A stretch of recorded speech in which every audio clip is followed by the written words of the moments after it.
Yeah, this is Chris Thomas King from New Orleans, and you're listening to the Break It Down Show. And now, the Break It Down Show with John and Pete. Welcome to the Big Easy. Did you spend a lot of time down here? Because I know when I was at LSU, man, I avoided this place. Too much partying. This is where I lived until Katrina. You know, my house was flooded and tried to rebuild, and I moved to Prairieville just because it's only like 35 minutes away, you know, just until I am thinking I'll go back and forth and rebuild. I'm still in Prairieville, so I never was able to get back in my house. Is it still quiet in Prairieville? Quiet as in? There's not a lot of noise. Because I tell you, Baton it's Rouge the suburbs. blew up. No, it's the suburbs, but I think it's one of the fastest. They tell me it's the fastest growing area in the state of Louisiana. Yeah, because I know after the storm, I mean, a lot of people that I knew that was living here, I mean, a lot of people who wanted to stay. Yeah, the population of Baton Rouge is the most populated in the state now. Yep. But now it is. And Prairieville is like kind of the desirable, you know, suburb. But it took some getting used to, man, because, you know, living down here where I could just walk out of my house and the coffee shop is there and the restaurant is there and I have my studio on Magazine Street and all this kind of stuff here. You know, I could just, I used to get around on a bike. And in the suburbs, man, you're not just going to roll out of bed and just, you know, and just stumble down the street and and go to a tea house or something. It's just not going to happen. I know I live in the suburbs too, so I feel you. That was hard. It took, and I was determined, you know. I was like, well, I'm going to get in my car and drive. And it's like, no, I'm not going out in that traffic. No, it's not the same. So this is basically pretty much how the show kind of goes. You're already doing it. We also got in guest host, Dr. Rich Ledet. We made him do double duty today. He was a guest earlier, and now he's guest hosting, so we appreciate that. You've heard the guys talking about post-Katrina life here and in the Big Easy and the neighboring cities and neighborhoods and whatnot. If you're not familiar with Chris Thomas King, stop. Go on the internet, look him up. You're going to see a lot of things. Legit, no doubt about it, blues man, but also a modern fusion of blues and sort of a hip-hop blend. We'll talk to him about that a little bit. He was probably most notably for everybody was in Oh Brother Where Art Thou. You played Tommy Johnson.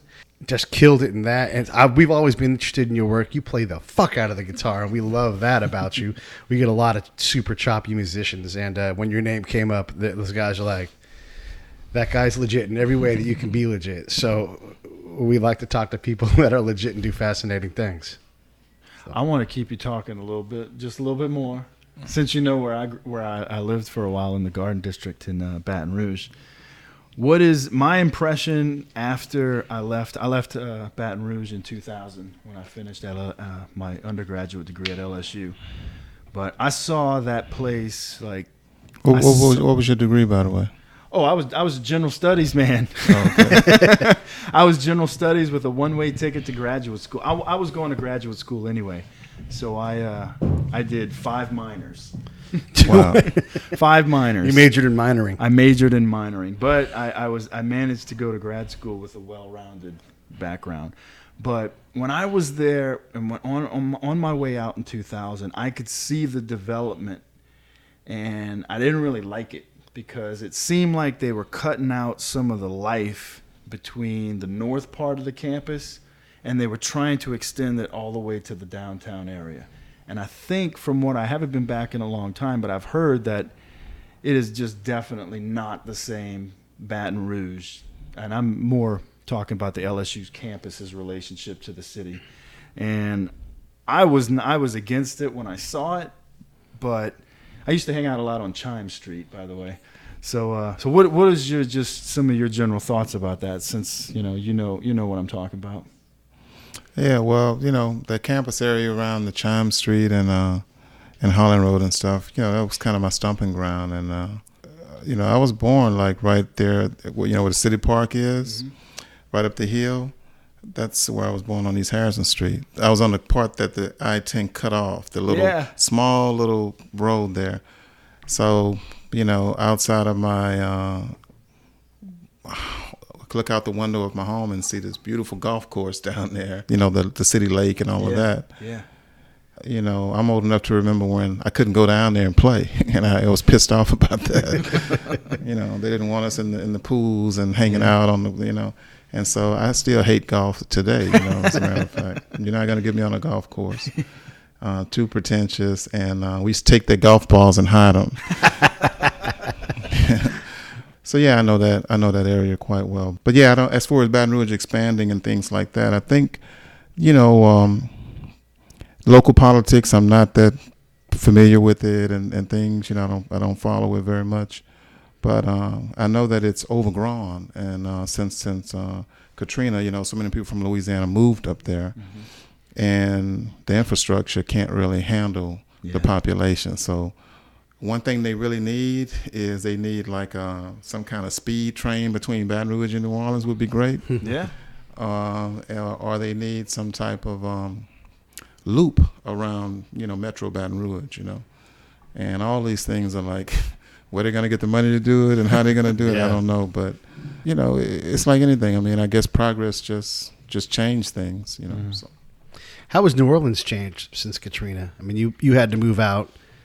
Yeah, I was Other here. musicians moved out, I was here, and I had to leave. Some musicians made their way back. I wanted them, like Kermit Ruffins, I think he moved to Houston. I think he still lives in Houston. I don't know if he ever really came back fully. Maybe he has a dual thing or something. But so many of us left the city and eventually made it back, some of us. But some of us haven't, But New Orleans, as far as musicians go, it's never been a place where musicians just kind of stay. It's always where you're from. Okay. New Orleans musicians, I mean, you think of Wynton Marsalis or Dr. John or, Jelly Roll Martin or whoever it is. I mean, nobody lived here. Right. Yeah. Everybody was from here. Right. Louis Armstrong, I mean, this is where we're from. But so you don't have to actually be in the city to be, to perpetuate the culture, to be a person, an antagonist, so much in the New Orleans music story. I mean, protagonist, that is.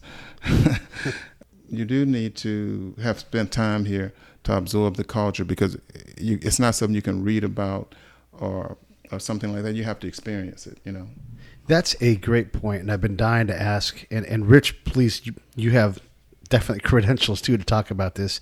Rich and I focus a lot on culture. We really try to quantify it and understand it. But there's so many things here, that the culture is just it's a mix of cultures. I mean, Zydeco and Creole and Cajun and all these things. How do you turn all that noise into the Chris Thomas King signal? Plus, you have your pop. You're second generation as a musician, working musician. How do you take all of that and craft a voice when there's so many tools and things coming at you? The way you see it, I can see how it sounds like a lot of different things, but a lot of times, a lot of this stuff is just synonyms for the same thing. Okay. You're just using a different word to say the same thing, and so I don't really see the Cajun music, the blues, jazz, brass band music, New Orleans funk. I don't see that as that's all one thing. It's not different things to me. And it can't get more simple than that. Well, it's good. But I mean, that's the right answer. I mean, this is, when we talk about cultural dissonance, you're trying to understand it. Like for you, you don't have to understand it. This is just our sound. It's these sounds. It's brass band. It's all the blues. And, people don't seem to understand it, but the blues started right here, in the city. And people think it started in Mississippi, but it started here. Played on the horn. That was because there were no electric guitars. There were, it became a guitar music much later. Whether you're playing, whether it's Clifton Chenier playing the blues with the accordion, or whether you play it with a trumpet or a trombone, or whether you play it with electric guitar or acoustic guitar, that music philosophy it developed right here. New Orleans is an incubator of that. No other place in the world. Not Africa. It ain't got nothing to do with Africa. It ain't got nothing to do with Mississippi. Brazil and all that. It's got nothing to do with Mississippi? Nothing? Nothing. Nothing. Not the origin. Okay. It's not influenced by Mississippi in no way at all. What do the folks in Mississippi say about that, though? I mean, they would say that it was born there, too, though. Or they want to be the foundation. But Well- he's saying they're not. I know, like and he that. gets to, because he's actually a blues man, so he gets to Yeah, say but it. he's blowing a hole in some of our culture theory. Well, they're very sly about it. They'll say it's the home of the Delta blues. I see. But, this is the only genre where they say it's the blues. They don't say the rock or Right. the The jazz. the chamber music. Right. I mean, it's like the blues, so it's like, well, slow down here. Yeah. What are you talking about? Because that's just, What are we talking about, though? I mean, what is the blues? Help this barely able to carry a tune white dude understand the blues. He can play a little guitar. Don't let him fool you. Yeah. You can't say that in front of him. It'll tear me apart. I can play some open chords and I can carry a tune, not the same one I'm playing at the same time. But yeah, I mean, help me understand though. Like we had Mick Gillette on the show and we said, "What's funk?" And he said, "Someone's got to drive the train. Someone's got to be the backbone, and everybody else gets funky off of that guy. It could be the bass line, it could be the drummer."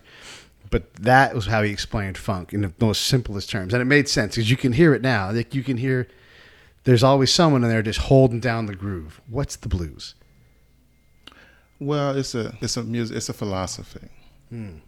It's a philosophy more than it is a music, and it's an idea. This is gonna sound, well, I don't really care how it sounds. I mean, it is what it is. It really is freedom of expression. Okay. Embodied in music, and there's no other way to say it, but it's a pursuit of happiness, and that freedom of expression is, you got to understand, when you go back, well, if you understand that music was, you don't deviate from the written page, and it was all legit music, using the word legit earlier, and the word legit back in the day meant that you were legitimate, meaning that you read music or wrote music, and had a music master and taught and learned that way. And there were some musicians who didn't read or write music and play, and they were seen as being illegitimate.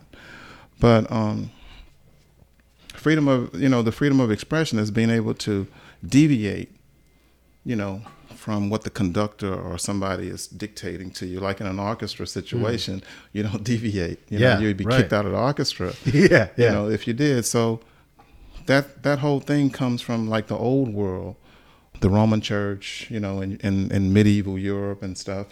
Just this is it. This is the way it's going to be, and there are no other opinions or other ideas. And if a woman stood up and say, "Well, I don't like it that way," then she's a witch. Right. Women were burned at the stake. People just couldn't freely express themselves.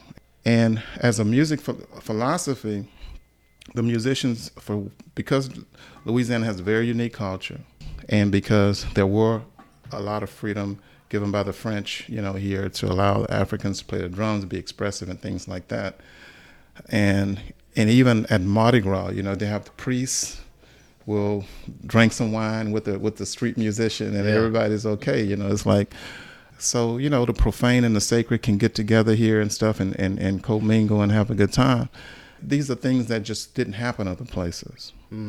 And not only that, but the word blues is a French word, and that's the main thing that people misunderstand.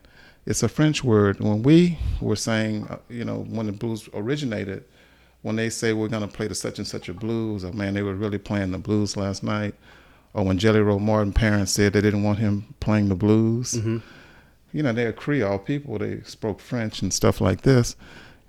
They meant it in the French definition of blue, as in blue entertainment. Right. It didn't have anything to do with, he's on the piano over there playing a song about his girlfriend left him, or some melancholy song. That has nothing to do with it. Or he's playing a 12-bar arrangement. Right. It has nothing to do with how many bars you're playing. It's blue entertainment. And blue entertainment, where are we? We're on Bourbon Street. Right. You know, the old Bourbon Kings out of France, you know, is what this street is named after. And you go down the street and you're going to see Blue Entertainment. Yes, you are. That's what we do, you know. And so in this, they used to have Storyville here, where prostitution and any kind of vice and stuff was acceptable as long as it was in a certain area. Mm-hmm. And so the word blue, are we going to play the blues? And you hear a lot of early music called the such and such a blues, but it's happy. It sounds happy. It sounds upbeat. Yeah. But it's the blues. And when some of us musicians, New Orleans musicians, moved to Chicago, like Jelly Roll Martin and this piano player that influenced him named Tony. I can't recall his last name right now, but when some of these early musicians left here, King Oliver and people like that, and went to Chicago and other places, and say they're going to play the blues, well, you know, Anglo people just the English definition came to their mind, right? And so it's just a whole misunderstanding about our culture here in Louisiana. When it gets exported, you know, it confuses people, but to us who grow up in it, we're not so confused by it, you know. But yet we still get it. Let me ask you a question about jazz and the blues, because from your description and my understanding of what jazz is, it's very similar. Is jazz more of an individual expression as opposed to blues being maybe something different? Or how do I differentiate between jazz and blues? I mean, obviously they sound different, but your definition, I'm like, well, that sounds like he's trying to describe jazz, but I know it's not exactly the same thing. So can you help me understand? Well, the short answer would be there's no such thing as jazz. Okay, that would be the short answer. The second answer would be that it depends on what era we're talking. Okay. You know? Blues, like I said, was subversive, and it threatened American culture because it was threatening to become America's music. And you know, when it got to Harlem, it just blew Harlem wide open. It took Harlem by storm, but a lot of educated black folks in the 20s weren't down with this whole blues thing, you know what I mean? Because they were so busy trying to assimilate into old Victorian culture. Okay. Where you can't even order a piece of chicken and say, oh, pass me the thigh. Oh, he said thigh. Oh, that is outrageous. Oh, my God, what are we going to do? You know, it's like, you know, so I'm just saying you had the old Victorian culture still there. Yeah. But then the blues was like letting people, you know, giving people permission, or being the soundtrack to people letting their hair down and saying, wait a minute, I don't have to, young ladies having to wear these, need 3 people to dress them and put on these, whatever you call these things, and corsets and all this kind of stuff. And then you go, but when they go slumming down in Harlem, they have a corset closet. They take all that stuff off. You know, they might leave a house in it. Right. But, you know, when they get down to Harlem and go slumming, then that's a whole different ball game. So I'm just saying this music was kind of a threat, you know, subversive, you know, to America's social order. Right. And so blues got a real bad name very early on. And you couldn't play respectable dates and gigs and places playing the blues. And even the Times-Picayune back in there's a famous article from like 1918, 1919 or something, saying that they didn't want to have anything to do with this music, and it didn't come out of our slums, and that's not our music, and they didn't want it, you know. Yeah. And when Storyville closed in 1917, when they shut down this area, a lot of the musicians started leaving the city, you know, to find work other places, because in Chicago you had Al Capone and people doing the speakeasies, and they wanted, you know, that atmosphere. Right. And so they booked these musicians and started managing them and stuff like that. Their buddies over in New York decided that they, you know, wanted some of that. And, hey, man, can you send me King Olive over here? Can you send me Louis? Can you send me? And then they were like, well, man, I sent him over there for a week, but I'm going to have to get a fee. I'm going to have to get a fee for that. Yeah. That's how we get these William Morris agency and people like that. Yeah. They were all gangsters, you know. Right. Come out of the whole gangster culture. But I'm digressing a little bit. But all right. We're built for digression. You couldn't work as under the name blues. It got a really bad name. And I don't know who coined and came up with this whole jazz thing. But it's a silly name that no respectable jazz musician has ever embraced. But when you read the biographies of people, Count Basie, you know, A Lady Sings the Blues, Billie Holiday and stuff. I mean, the musicians know that they're blues musicians, but the market might call it something whatever the name needs to be called at the time in order to... So they can sell it. Exactly.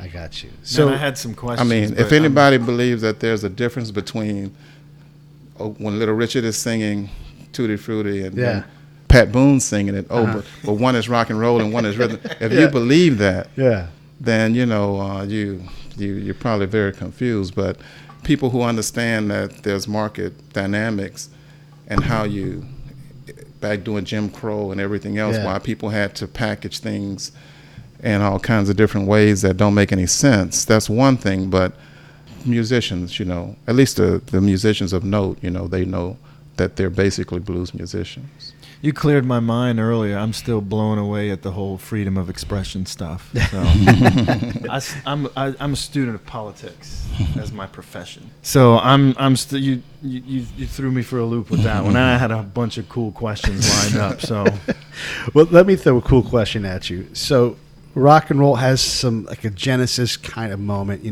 Maybe it's Ike Turner and his fellas. Maybe it's around that time. But is there something like that for the blues where you say like, before this point, there was no blues.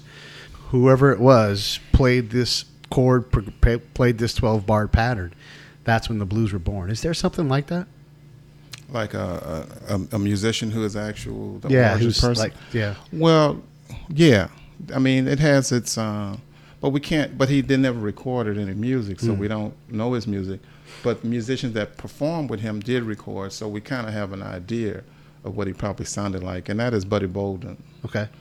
He was the, if you're looking for a first man of blues, it would be him. Right. And he played here in New Orleans as early as he started playing in bands. And there's photographs and documentations of all of this that I'm talking about. Outside of he didn't record, but like I said, there's eyewitness accounts and photographs of him with his band and all this stuff here. There's newspaper articles of advertisements that he's playing in the park or playing here or there, and his arrest record is on record, stuff like this. Yeah, he was the first noted guy to really deviate from the norm and kind of the whole freedom of expression, the improvisation thing, and he was very free in his whole lifestyle. But I think the guy that carried the torch after him was King Oliver, I would say. Okay. And King Oliver is he's on record. He made his first recordings, and I don't want to get ahead of myself. King Oliver is from Donaldsonville, Louisiana, which is kind of metro Baton Rouge. And King Oliver moved down here, and he picked up the mantle and started playing with a lot of the old band members of Buddy Bolden. And he had the hottest band in town, and they played nothing but the blues, and great blues stuff. But blues, like I said, blue entertainment is lively, it's danceable. But they didn't get to record the music. When the recording thing started happening in the 19 teens, black musicians weren't first in line for that. Sure. The first New Orleans band to get on record and record, some Sicilian musicians called the Original Dixieland Jazz Band. And matter of fact, this is 2017, so 100 years ago, almost 2 weeks to the day, they recorded the first blues song called Livery Stable Blues. They recorded it in New York City. It was so popular that they started making money from this record, right? And this is 1917. They started suing each other, for the rights to the song. Right. And this is how you know that it's the blues that they're talking. Now, people will tell you it's the first jazz song. Believe me, there's no such thing as jazz. Now, I love this. So they're in court. The band members are in court suing each other about who wrote the song. And they're in court, and they never mention the word jazz. You can read the transcript of the court proceedings. And it was a big deal because Tin Pan Alley in New York, was fledgling, kind of growing. And so it was a big deal in all the New York trades and stuff, the Hollywood Reporter or whatever it was that was reporting back then. They all reported on the case because it was a landmark case. And they all was talking about, no, he put some kind of horse crow in the blues, and I did this to the blues, and the blues. It was just blues, and then they had this old gentleman they brought in as a witness. Yeah. And the judge asked him, about the song, And he said, Judge, and it was quoted in, I think, a Chicago Tribune way back then. And he said, blues is blues. And that was his explanation. Nobody wrote the blues. The blues is blues. So long story short, the case was, the song was put in the public domain, which means that it's uncopyrightable. Yeah. And nobody gets any money from it. Yeah. Yeah, nobody gets any money from it. Because the judge say this is black music and you guys didn't come up with this and write this song and so on and so forth. And which is true. But I think they still should have been able to copyright the tune. Yeah. Right? Sure. Or somebody should have been able to copyright it. Someone brought it to market. Somebody should have been able to copyright it. And man, the leader of that band, he was already a racist guy, but he was bitter as hell, ever since then. But they were the first ones to record, and he said that everybody stole the blues from him. Huh. You can't steal the blues though. Well, I can understand him being bitter. Okay. But anyway, when King Oliver, a few years later, King Oliver got a chance to record. He had already moved to Chicago. And he was recorded by the Ku Klux Klan. That was he made his first recording in Indiana and for the Ku Klux Klan. Louis Armstrong is his trumpet player, so that's Louis Armstrong's first session too. Wow, no kidding. Yeah. So for the Klan. You didn't know the Klan was in the blues I didn't business, know they were they had a record label. Yeah, we got to tip our hat to the Klan for that, for those recording sessions. They made the first blues recordings of black musicians was made by the Ku Klux Klan in Indiana. Irony of ironies. In 1923.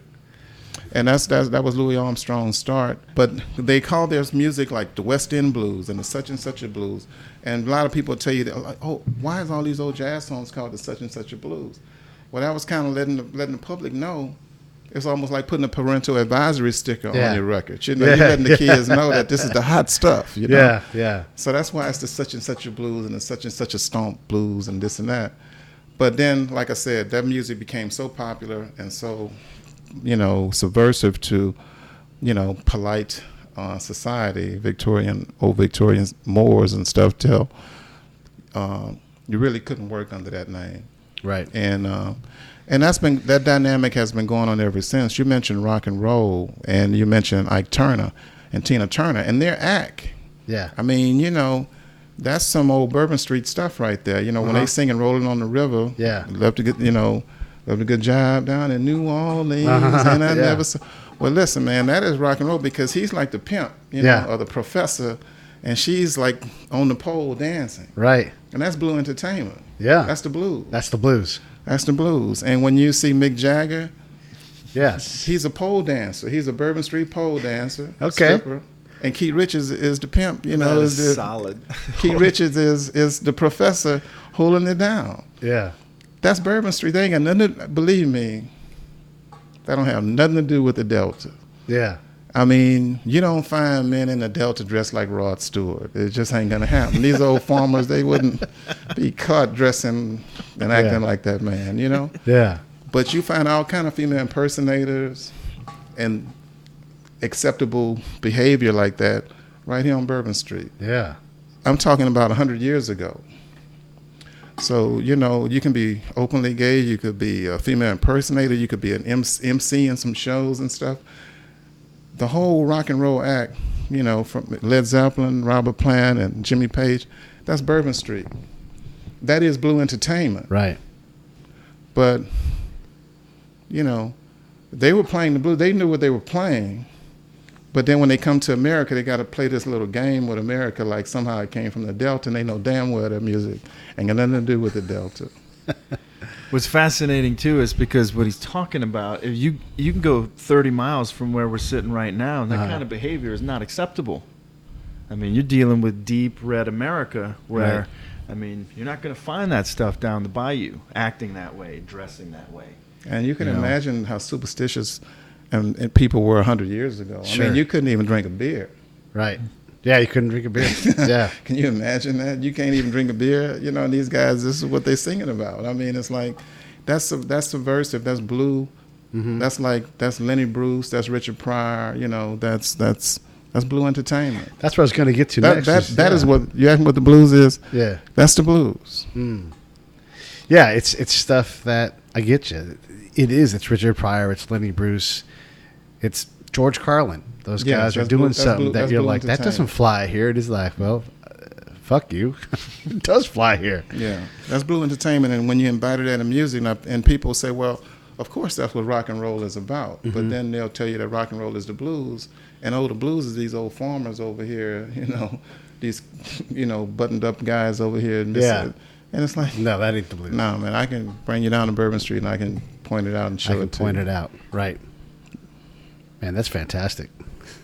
It's deep, rich history, man. Yeah. Well, I mean, is Mick Jagger not a pole dancer? Absolutely. He is not only a pole dancer, he's also a gender neutral at best pole dancer. I mean, he's very effeminate when he runs around, and he has his hands back there and he's moving his head out. Yeah, absolutely. That's straight up Bourbon Street. Think about some of our finest musicians that passed away last year.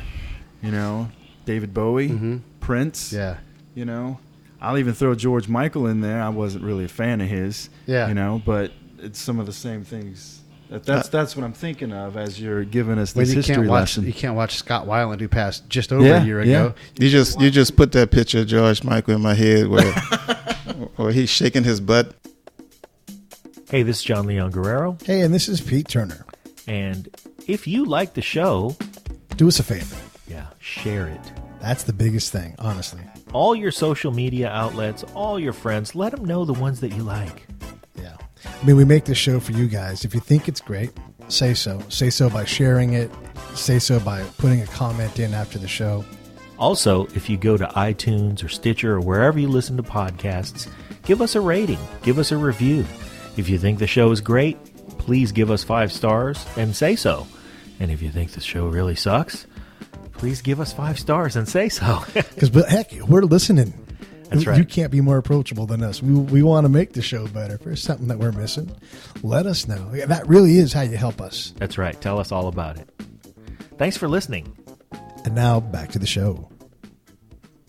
Those blue jeans and the camera. Oh, man. Thank you. Thank you for that. That is an incredible breakdown of what is the blues and jazz and Delta blues and all that stuff. I mean, come on, man. I mean, Little Richard, Tutti Frutti. Yeah. I'm not even going to. Who knows what the original lyrics to Tutti, what he's really, what sure. A wop, babaloo, bop, a lop, what does that really mean? Yeah. Whoever, I don't know what the original lyrics were, but I can tell you it was definitely subversive, and it was Blue Entertainment, and you wouldn't want your kids singing that in 1953, in the parlor, at the piano. It's funny on the Break It Down show. But he recorded that right here at Cosimo Studios, right? And right here, I mean, Little Richard was born. His music, that is, was born right here, in New Orleans, and Little Richard, is outrageous, personality, and he's borderline, female impersonator, absolutely, and his the way he carries himself on stage and stuff. But he used to pack the clubs here in New Orleans, and this is where he really made his mark. And so I'm just saying that this is the place that those things could happen, could thrive, in America, doing Jim Crow and stuff. It was one of the few places where all this stuff could happen. And the blues, I guess, grows out of here partly because America is just a subversive place. I mean, we're a subversive nation. We started by subverting a king and people leaving what was there. It is our art form musically for sure. And so on the Break It Down show, one of our definitions for, we talk about the Rock and Roll Hall of Fame a lot because we're always fascinated by that. And our definition for rock and roll is obviously anything that's anti-establishment, but more importantly, when someone shows up on your front door to take out your daughter, if you're like, oh, fuck no, that guy cannot do that. When Chris Brown shows up at your house, that's as rock and roll as it gets, Joan Baez just got in. Anybody that's got a problem with that doesn't know Joan Baez's work because she is subversive as hell, and we love her for it because she doesn't even care how the guitar is tuned. She's like, just hand it over. It's in tune for the song I'm about to play because there are no rules, and that's rock and roll. But I guess now that I know better, that's the blues, because she doesn't care about your convention. She's like, every string is tuned differently. It doesn't matter. Here's a song I just made up right now. Yeah, you're not allowed to do this, but I just did it. She's expressing herself. Yes, man. That freedom of expression bit.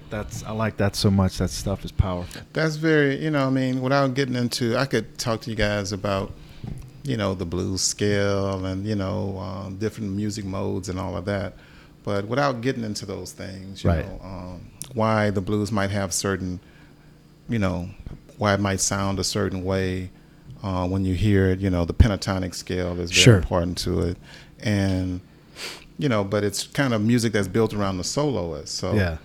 if the soloist is going to stay in that scale, the rest of the band kind of plays certain chords that fit that scale. So if you want to think about it, if you was writing it up on a chalkboard for a school of kids in a music class, Right. you would say it's a mode. It's like it's a starting point or something. These chords fit nice harmonically with this blues, Right. with what this soloist is going to play. But if you start adding these other chords, these other things, then that soloist is going to kind of clash a little bit in a Sure. way that's not pleasant. So,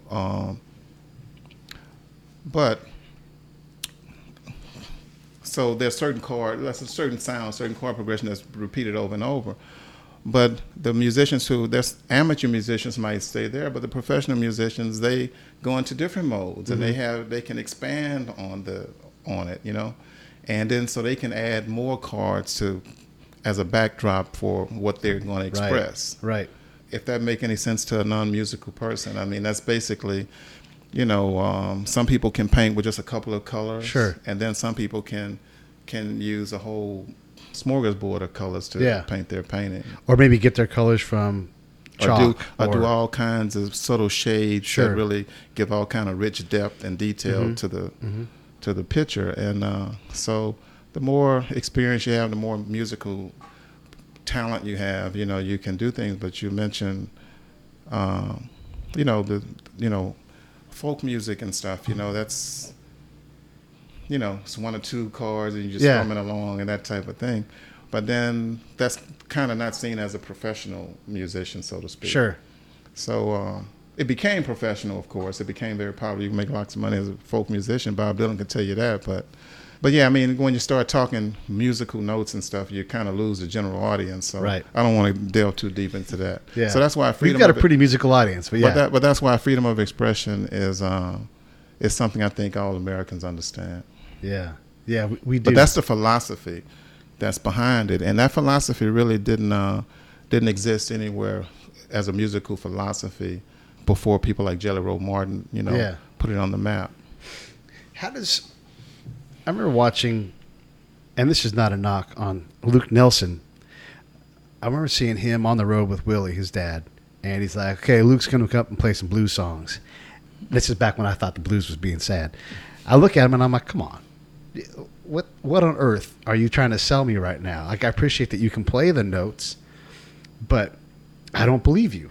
I just there was no, from my take, I'm seeing him, and again, he's got fantastic chops. He's a great musician, but how does someone, and you're a second generation musician, how does someone find that voice? How do you create something that people can buy? That has to be a challenge, especially like when you look, the blues has such a deep history and you have to advance the art. How do you find something that's profitable enough to keep doing it, but also that's buyable, that we can see and we go, yeah, this guy, he's real? It's a hard question. Well, I'm trying to get outside of myself because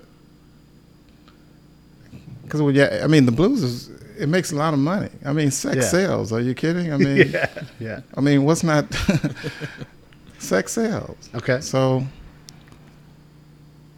I mean, the blues that I know, the authentic blues that I know, sure, is very very marketable. But that's what we've been marketing, and that's what we've been marketing.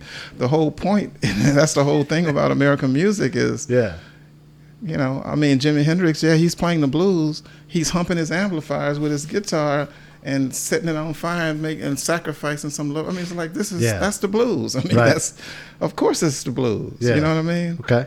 So I mean, that sells. Gotcha. Okay. So when I see Luke Nelson playing, I just don't buy that he's feeling it, maybe.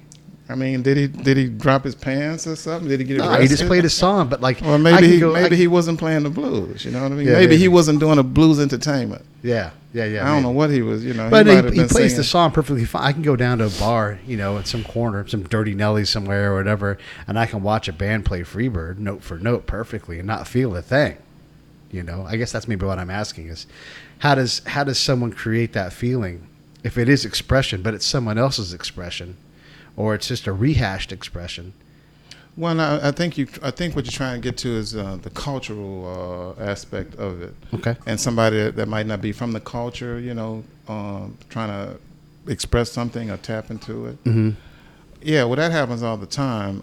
And the thing about, there's blues that I know. There's the blues that I grew up with culturally, and I don't mean culturally as in black, because it's not all black people don't know. They're not necessarily blues people. Okay. It's not it is a black thing because it comes from black people, but it's also a certain, you know, black people cut from a certain cloth. Yeah. Is part of what I call blues culture. People that have, you know, been in the trenches with it and performed it, you know, lived with it, danced to it, you know, that kind of thing. But there's other black people that have never been in a jug joint. They've never been to. They never drank any moonshine. Yeah. You know, they've never been to a brothel. They don't know. Right, yeah. They don't even know anything about that other world, that Storyville type of world. They don't have any idea. Right. And, you know, and there's nothing wrong with that. Sure. So what I'm trying to say is that there are black people who, and I don't want to name names. Sure. You don't have to. Who come from the blues in a more academic way. Mm-hmm. You know, and the problem with coming at it at an academic way is because they have read books and stuff that have been written by musicologists and ethnomusicologists, whatever you call these people, and they have totally got it wrong. Huh. And so if you go to university or something and you read these books that really should be, you know, thrown away, these are like colonial history of black people and black music. Right. You know, it's like, to give you, it's sometimes when you can't see what they call it, you can't see the forest for the trees. Right, you know? right. So yeah. sometimes when you're right here in New Orleans, you can't really see it. But I'll give you another example, like West Africa or something. Okay. So when it was colonized, they forbid, you know, indigenous African music in the churches, and they forbid it in the schools and things like that. But then the occupiers, you know, would train some Africans to play Western style music for their parties and things like this. So what I'm saying is that in America, these people wrote, you know, saying that we were inferior people because our skin was dark and all kinds of other stuff, and their whole analysis of what the blues is and stuff, they went down such a crazy rabbit hole till the history of the blues haven't really been told properly. Because at the time they had in the 1920s and 30s, when the music was had really captured America's imagination, real blues musicians weren't writing stories. They didn't have a voice to tell you the other side of the story.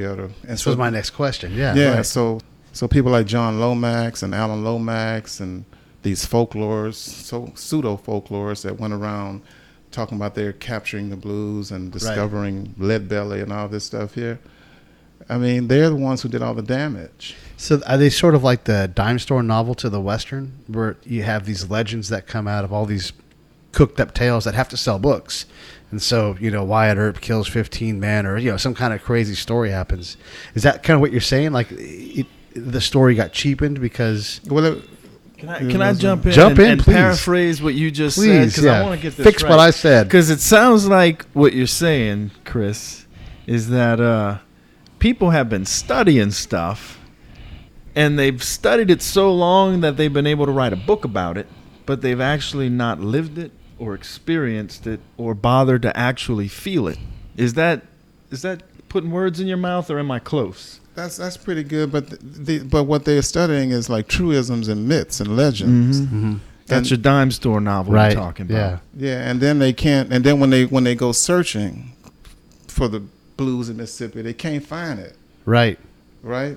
And there is no photograph of anybody playing the Right. blues in Mississippi before, say, 1930.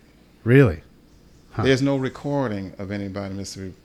There's no recording of anybody in Mississippi before around 1929 or something. There's no eyewitness of anybody hearing the blues in Mississippi before this time. There's no, if I'm wrong, just show me the artifact or show me something. Stop asking for evidence. If quit being all academic to the academics. But when they can't find it, they just make it up. So, okay. They just make it up. In other words, what you got to understand is the person who really screwed this thing up is a woman by the name of Deborah Scarborough. Okay. What school did she go to? She went to Baylor. Mm-hmm. And her dad was an old Confederate soldier from the Civil War. He was from Louisiana. And I think Baylor just stopped banning dancing at they just started allowing the students to have dances at the university just a few They years finally ago. rented Footloose. Yeah, exactly. Exactly. But anyway, she wrote a book called, she was like a song seeker or something. Okay. I think they did a little movie about her some years back. But anyway, she is the one that conflated. She was leading this folklore society, the Texas Folklore Society, and Harvard, put out a book that she wrote. She wrote a few books, and she put out a book, and she, because here's the definition of folk music. Folk music is music from an illiterate people that's passed down orally from generation to generation. If it's written down, if it's learned in a classroom or something, then it's not folk.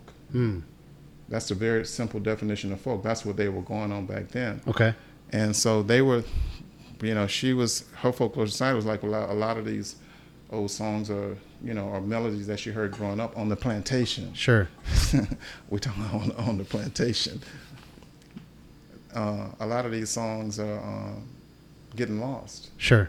And so she went out, on sojourns to places trying to find these songs, and write about them and try to document them. That was the mission of the Texas Folklore Society. She was the president, and Jon Lomax was in that society as well. And she was actually visiting a family friend who was a warden at a prison in Houston, outside of Houston, Sugarland, I think, Sugarland prison. And there was a guy out there singing who was singing to the warden, saying he wanted the warden to release him. And that was Leadbelly, but nobody knew about Leadbelly at the time. They didn't name him. But the warden told her the story of one of his prisoners that he did pardon, I think, at a certain point. And but what she did is she went to this guy, W.C. Handy, who was in Harlem. And blues was like taking Harlem by storm in 1925. It was all the rage. You had Langston Hughes writing poetry. It was like blues had taken over. Right. Even Duke Ellington was just starting to learn how to play the blues because he had hired some New Orleans musicians in his band. He hadn't become Duke Ellington just yet, but he was just starting to leave his Washingtonian, where he's trying to be, some European, classical guy. Dandy. And now he's trying to get down. Yeah. Trying to figure out how to get down and make it swing. And she put out this book, and she interviewed W.C. Handy, who also was an educated guy who saw an opportunity to put himself at the front of the parade. Sure. And the two of them conflated folk and blues. Now blues is like hip hop in 1925. Right. It's like Jay-Z and Kanye West or something. It's like it's that. But then they wanted to take it and make it conflated with folk. And then once they conflated it with folk, then Jon Lomax went out and started auditioning people looking for Leadbelly. He invented Leadbelly. It was an audition. It didn't we just stumbled. He's like Johnny Bravo. Yeah, it's not like he just stumbled into Angola prison with his tape recorder in Baton Rouge and recorded Leadbelly up in Baton Rouge. No, he was looking for Leadbelly. Huh. Because he wanted an African American a black person, the blacker the better. And he wanted them to have never seen a traffic light or, kind of still somebody who is not like these uppity folks up in Harlem. You Right, know what I mean? right, yeah. And the blues is all over Harlem. I mean, it's like Yeah. taking all, it's in every club, blasting out every club up there. Okay. But he came all the way looking for somebody that he could get in mold. And so he brought... I think what you're telling me is that Leadbelly was like one of the first boy bands. We put them together and Leadbelly was King Kong, man. Yeah. They brought Leadbelly to New York and put him in a ball and chain and told him to get on stage and sing. And Leadbelly's like, hey, man, boss, how am I get laid, with a ball and chain? I mean, I got to get me a suit. I got to, dress it up. I can't go out there like that. Right. So they had to fall it out, Yeah. And because they were trying to create something. Right. They wanted him to be the they had this myth about, African Americans are inferior, they're primitive, this, that, and other thing. Mm-hmm. And, folk music, and so blues must be that. So they're going to take this hypothesis and put it on Leadbelly. Yeah. And make him like their embodiment of this thing. And Leadbelly couldn't. He said, man, no, I can't do that. Y'all, I'm out of prison now. Now, I guess he said, I'll go back to prison, if y'all don't, if y'all don't change what y'all doing. So, but anyway, Leadbelly ended up staying in Harlem. But I'm just saying that they went on this all the writing and documentation and stuff that they did skewered this stuff. And they took a guy who actually one of the inventors of the blues, Jelly Roll Martin, and they wanted to make him like he was a kook. Because he was telling everybody, look, W.C. Handy is a fraud. W.C. Handy stole my music. Right. That's my music. Y'all doing, this is y'all, this is, I invented the I blues, did this, yeah. not W.C. Handy. Right. And then people want to say that he was saying that he invented jazz, but that's not what he was saying. It's just that jazz had become the word for blues. Right. But basically, because if W.C. Handy is the father of the blues, and Jelly Roll is supposed to be the guy saying he invented jazz, then what are they arguing about? They had this big argument in Downbeat magazine about this stuff. So jazz to blues is kind of like two people arguing, I invented rap. No, I invented hip hop. Rap. I mean, they're talking about the same thing. Same thing. So jazz and blues, at least back in this time, it was just, you could use, they're interchangeable words. Yeah. So I'm just saying that this whole idea that we have about blues came from Deborah Scarborough, the Texas Folklore Society, and all this misplaced stuff that came out of Harvard and these people. And other people have studied and learned this stuff and went out and practiced this stuff. And it has nothing to do with a stripper on a pole and a piano player and the people throwing money in the tip jar. And people drinking beer, even though they say it's illegal. Yes. Maybe smoking a little reefer, even though they say it's illegal. Right. And saying the church is not going to control, my behavior 24/7. I got to have some freedom I work my ass off at my job. Right. 40 hours a week. On Friday, Saturday night, I'm pursuing some happiness. Yes. I'm gonna get happy tonight. You know what I'm saying? Get happy. And and the music that supports that whole thing. That's what the blues. That was the incubator for the blues. Yeah. And it's like antithetical to this sad, depressed, this whole. Absolutely. It's French. It's it's a French blue, as in blue, soccer blue. Is this tied to, you played Tommy Johnson in Or Brother Where Art Thou, a guy that, the legend is that he sold his soul to the devil at the crossroads. Robert Johnson, same legend. Is that same kind of thing where they're trying to create this? If you ask me, they didn't sell their soul at a crossroads because, it's just, it seems more plausible, like this is dangerous. Like, gosh, I don't know. There's Justin Bieber getting a bunch of tattoos. I know he likes tattoos and all that, but like some of that is to create some credibility. Is the Crossroad legend something like that, so that you're marketable? Like, I sold my soul to the devil, and well, if there is such a thing, maybe that's what all that traffic out there is, people trying to get there, because if there is a way to go somewhere and sell your soul and become rich and famous, I mean, hey man, the line will be long, man. It's a catchy metaphor, though, you got to admit. It is. Especially like when you die young, like Robert Johnson, and there's only these few recordings that exist of your work. But I mean, do you really want to know what's behind that? I mean, Yeah, I do, of course. it's French, you know, and that's my word for everything. No, but I mean, sacre bleu is an old French swear word. I mean, it's, you know, it's like you're cursing something sacred, or, you know. Right. So sacre bleu, if you just shorten it to just blue, you know, it's like you're mocking something. Yeah. You know? So you kind of take that and play it forward. You know, the church is always going to say, I mean, when the quintessential blues song is When the Saints Go Marching In. Okay.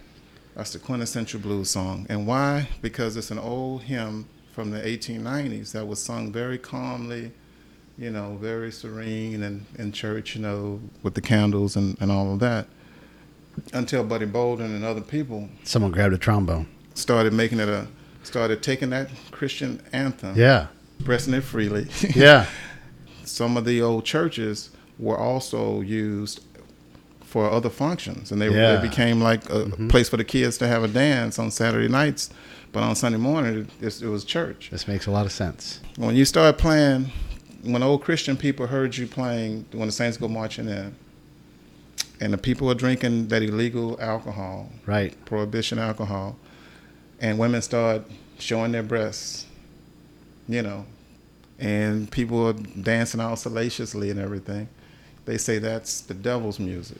So Yeah. when you want to hear the devil's song is When the Saints Go Marching In. And if I went down on the street and took my guitar right now and started playing it, I'd draw a crowd. Right. And people are going to start raising their cups of alcohol. And some woman going to show some breasts. And somebody going to throw her some beads. There's going to be more than one Saints fan show up. Yeah, and it's going to be a whole... And just think 120 years ago. Yeah, right. You know, for real, yeah. That's the devil's music. That's sacre bleu, Yeah. you know. And that's people appropriating something. And so people say, I don't want y'all playing that blues. Just drop the word soccer and just say, I don't want them playing that blues around here. Yeah. But that's regular people claiming something that the powers that be, the authority, had this. Well, let's go ahead and take some of that. I like that. But, you know, I mean, there's a lot of reasons. I can't get into the mind of why somebody would do, you know. But it went with, it went along with, I mean, what else you gonna do? I mean, there wasn't a whole lot of. Yeah. It's not like he can go to the music store and buy some music by, you know, Smokey Robinson or something. It didn't exist. You know what I mean? Right. It was like, so you just took what you had and made do with it. But as far as like the music being the devil's music, well, every time some music is subversive, the church is all, you know. Back in the day, Rome would just burn you at the stake. You know. Right. But right. In America, you might get hung or something, but here in New Orleans, you know, you would got like tipped. Yeah. Amen. That's it. Somebody over time figured out how to slap a warning label on it, and all Yeah. that did was help you sell more records. Yeah. This is the good shit. I hear a lot of like the power of like maintaining heritage and tradition, which is something that resonates with Pete and I. But like local customs, local culture, you know, what we've learned, you know, in some of our work, local governance, you know, and I'm hearing a lot of that in your basically what is a history lesson that I never had before. So this is really Yeah. this is really solid. I invited Chris Thomas King on the show to, you know, talk about him, and he ended up giving us a class on I the know. blues. This is great. Philosophy This is great. class. I'm going to use this in my religion and politics class that I'm teaching this semester. What are you working on right now? What can we talk about that's your work related, so we don't just get our history lesson? But what's up? What's coming up for Chris Thomas King? Well, what I've been discussing with you guys is my book. Man, it sounds great. Yeah, it's a memoir, but it also you know untangles a whole lot of old, you know, superstitious stuff about the music that I do. Yeah. And so I try to, you know, break down, you know, some concepts and stuff. But I tell my story. I try to tell my dad's story and how Louisiana blues is, you know, how it came about, why it came about, what it means today, and where it stands today. And so I've been working on that book for a few years now. So, but I'm also working on a new album. I got a new album that hopefully will be out in the spring. And I'm touring a lot with my band. Oh, and good. Last year we went to Italy. We were Scandinavia. This year looked like I'll be heading to Japan and and heading back to Europe during the summer. And I'm easy to find. I have 15 albums. I've done about 12 movies as an actor. And I'm working on a movie right now that I wish I could talk about, but well, that's what's great about podcasts. You just come on again. So I'm working on a movie right now. We shot some of the first scenes in November, and we're gonna change locations and do some more filming. But it's something they told me, to keep under wraps, and because they want to reveal it at one of the film festivals. Yeah, we respect that. The album. I'm still working in film. Hopefully I'll get my my book published before the end of the year. You got 4 mediums going at once. You're podcasting, you're making movies, you're making music nonstop, and you're also writing a book. Did I say all 4? I think that's all 4. That's impressive. Yeah, writing's hard, man. It's the hardest thing I've ever done. Yeah, well, good. I'm glad you're doing it. It's the hardest thing. Because you're good. The story is done. there, You keep writing 1,000 words a day until you run out of words, and then have someone help you with the writing part. Yeah, and George, I was the thing about me is like I didn't come from I didn't even finish high school. You know what I mean? So, I went back and got my GED later and stuff, but I don't know the blues from an academic standpoint. Right. But when I decided to write my book, I'll say I had to have some references. I had to go back. It just can't be just my opinion. Right. I gotta bag this up with something. And so I had to start, ordering some old books and going and finding some stuff and going along. I was shocked. We're shocked. Like, what? Yeah. Is this what they've been saying about me? Is this who I am? It's like, this is crazy. People actually buy this stuff. This is, the Crossroads. That's not even in the fiction section. That should be next to Harry Potter, man. It's like I was trying to be all gentle because I didn't want you to get mad at me. No, they still put this stuff like this is legit. This is I walk in the door. Yeah, Chris Thomas Kingdom Blues, man. Yeah, people. Is this what y'all been thinking about me all this time? Professors assign that crap in class, Yeah, it's like it's crazy. I didn't even. I was shocked. Yeah. I just Well, then I'm glad you're writing the story. And legitimately, we want you on the show again. Anytime you want to use the platform, we're glad to have you on because you're fantastic. You really, I love it. I just wish we had more time to get from you, but we respect your time. What would you say to parents who have young children and, we want our children to be cultured and we want our children to know? For me, music's very important. I don't do any work hardly without music, headphones in my ears or listening to something. But what would you say to young parents who are trying to get their children, and you can't force somebody to appreciate something, but how would you start introducing the blues to a child so that they can come and hopefully gain an appreciation for what you have an appreciation for? Well, you mean at home or in a classroom? Oh, I don't mean the classroom. I spend too much time in the classroom. I mean at home. Parents to a child, because, a lot of, some of the stuff that Pete and I worked on, it's about preserving heritage and learning about heritage and learning about culture. So what would you suggest because we don't want to force, but we want to try to foster an appreciation for music in my child?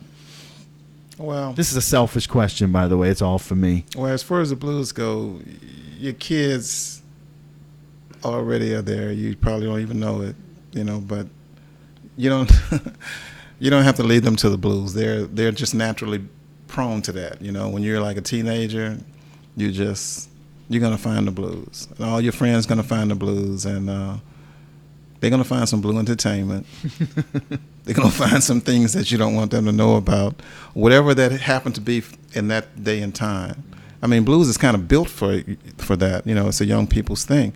It wasn't created by old men. It was created by young men, and all these guys that we were talking about, were kids when they created this stuff. But ostensibly, what the blues is just needs to go away. It needs to die. And that don't have anything to do with the blues, no more than, like all those colonial history books, of Nigeria that was forced on people, redefining everything and banning this, and this isn't any, where you have people African people, or you might have people from Louisiana growing up, and not even understanding them, who they are or what their culture is, because you go and read about your culture from somebody in England who wrote about Zydeco. And you don't have to do all. You just go down and talk to old Joe, man, and just go, get you some crawfish or something, and tell him get him a beer, and you can get all. You know what I mean? It's like it's right there. Get it from the source. Yeah. So I'm not in any, but I will say this.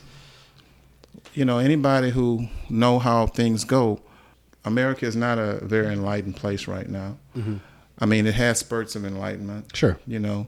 And I think that you need blues. You need blues because it's a music of enlightenment. And what happens is that what can happen to a society is that, that kind of enlightenment can be suppressed and you fall into a dark age. And I believe America can go into a dark period. And not just America, but any place.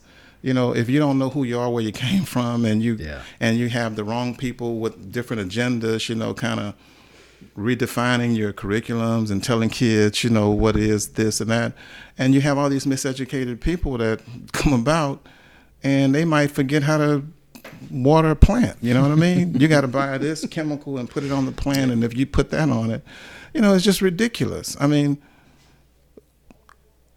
Used to be the guy would go, you needed a remedy or something, some medicine. A guy would go and get some twigs, and the woman would go out and brew you up some herbs and this and that. And she, he's a witch doctor. She's a witch. She's out there in the forest brewing some kind of stirring some brew. And she's got a mole. Yeah. But now you go to Whole Foods and that costs you a whole lot of money. You know what I'm saying?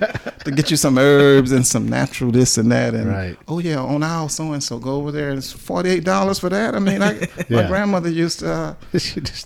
I mean, people can fall into a dark where they lose knowledge of just very natural and simple things, and then it gets sold back to them in a way that just totally exploit them. And if I can get us turned around. I don't know if that answered your question. No, it does. It's part of the conversation. I'm not saying I want my kid to experience the philosophy of blues just yet. Yeah. But, that maintaining and preserving what's there. But, it's already there. I mean, even the blues need spirituality. Even the blues need to be reeled in. Mm-hmm. Yeah. It goes too far sometimes. But at the same time, the church, and these moralists or the government or whoever, they go too far too. Mm-hmm. And so that yin and yang is something that we need in society. But when you get too little of one or the other, things get out of balance. I don't know how to put it. No, that's put well, because you work all day. You got to come and rest. Yeah. You got to come and play. Listen to Betty Davis. If you can figure out Betty Davis, you'll be in a better spot, because that woman, if you hear her caterwaul and sing, you're like, someone did a number on her. And that was all in the Cat House. I mean, that's good shit. We are a very diversified country. We have a lot of different people from a lot of different places. And that stuff is beautiful, but it creates tremendous growing pains. So if I can kind of pose this in a positive way, diversity's hard. And you get great things from it. This is a diverse place, and great things come from it. So hopefully we'll find our way through, and we'll have an even more rich culture. The more we try to stay in the middle, the more folks shoot out to the side, creating different dynamics in every cultural way. And hopefully that will create something that continues to be great, because it's a great place to live. And we're in New Orleans, and one of the greatest cities in the nation. I mean, I'm always amazed at the size and the population of this tiny little city. And there's so much. The culture is dense. It's like lead. It's so dense. It just is powerful, powerful stuff. And I love it here. Yeah. We invented Saturday night. Enough said. Done. Game over. Show's over.